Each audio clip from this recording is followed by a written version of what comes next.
Laipni lūdzam jaunajā epizodē. Šodien mēs stāstīsim, kā izveidot savu pirmo podkāstu. Ja kādreiz esi gribējis izstāstīt savas idejas, plānus, vēsturiskus notikumus vai dalīties ar savām domām, tagad ir ideāls brīdis, lai to sāktu darīt.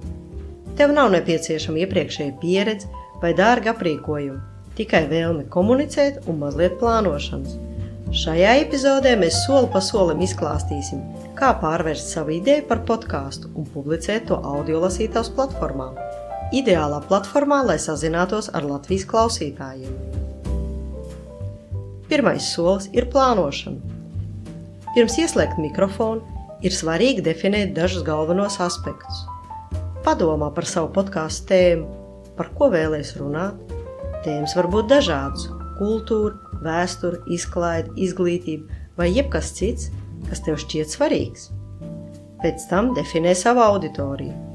Kādus klausītājus vēlies piesaistīt? Vai tie ir jaunieši, pieaugušie, profesionāļi vai vienkārši cilvēki, kas interesējas par konkrētu tēmu? Tas palīdzēs tev noteikt gaisotni un stilu raidījumam. Arī formāts ir svarīgs. Var izstāstīt monologā, veikt intervijas, diskusijas vai pat apvienot vairākus stilus.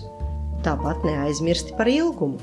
Daži podkāsti ir veiksmīgāk īsās epizodēs, no 10 līdz 15 minūtēm, savukārt citi var ilgt līdz pat 30 minūtēm vai vairāk.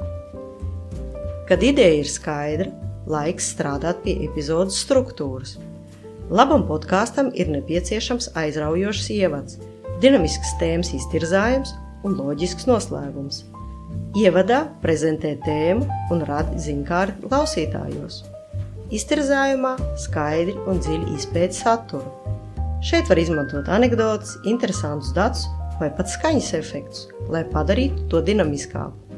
Visbeidzot, noslēgumā apkopojiet galvenos punktus un aicina klausītājs sekot tev audiolasītavā. Tagad pārējiem pie aizraujošākās daļas – ierakstīšana un lasīšana.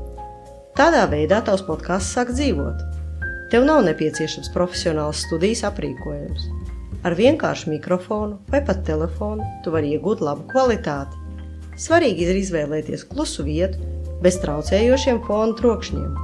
Runāt dabiski un enerģiski, it kā tu runātu ar draugu. Ja pieļauj kļūdu, neuztraucies. To varēs labot vēlāk skaņas montāžas procesā. Pēc ierakstīšanas ir laiks montēšanai un publicēšanai. Montēšanas laikā varēs uzlabot skaņas kvalitāti un izdzēst liekās pauzes. Tu vari izmantot bezmaksas programmas kā Audacity vai GarageBand, kas ļauj izgriezt ieraksta daļas, uzlabot skaļumu un pievienot fona mūziku. Kad epizode ir gatava, nepieciešama platforma, kur augšuplādēt podkāstu, lai to sadzird klausītāji. Šajā procesā galveno lomu spēlē audiolasītava. Tu vari tieši augšuplādēt savu podkāstu platformā, lai tā ir pieejama tūkstošiem klausītāju Latvijā un visā pasaulē. Ja tavs podkāsts jau ir citā pakalpojumā, vari dalīties ar to audiolasītavā ar RSS starpniecību, nodrošinot iespēju, ka tavs saturs sasniedz vēl vairāk cilvēku. Tev būs nepieciešams hostings, kur uzglabāt podkāstu. Kā to sākt? Vairākas platformas piedāvā bezmaksas hostingu, tomēr ar ierobežojumiem attiecībā uz epizožu skaitu vai ierakstu ilgumu, piemēram, Podbean, Spotify vai Acast. Šīs iespējas ir lielisks tiem podcasteriem, kas tikko sākuši veidot savu saturu, vai arī tiem, kas to dara reti. Aktīvākiem podcasteriem bez maksas konta var kļūt par ierobežojumu. Tāpēc būs jāmeklē citas hostinga iespējas, kas pieejams tirgū. Izpēti, kura platforma vislabāk atbilst tavām vajadzībām, vienmēr ņemot vērā iespēju viegli izplatīt savu saturu platformās kā audiolasītava. Augšuplādē savu pirmo podkāstu audiolasītavā un sāc veidot savu kopienu Latvijā. Vairāk informācijas vietnē audiolasītava.lv, pieejams tīmeklī un Android un iOS lietotnēs.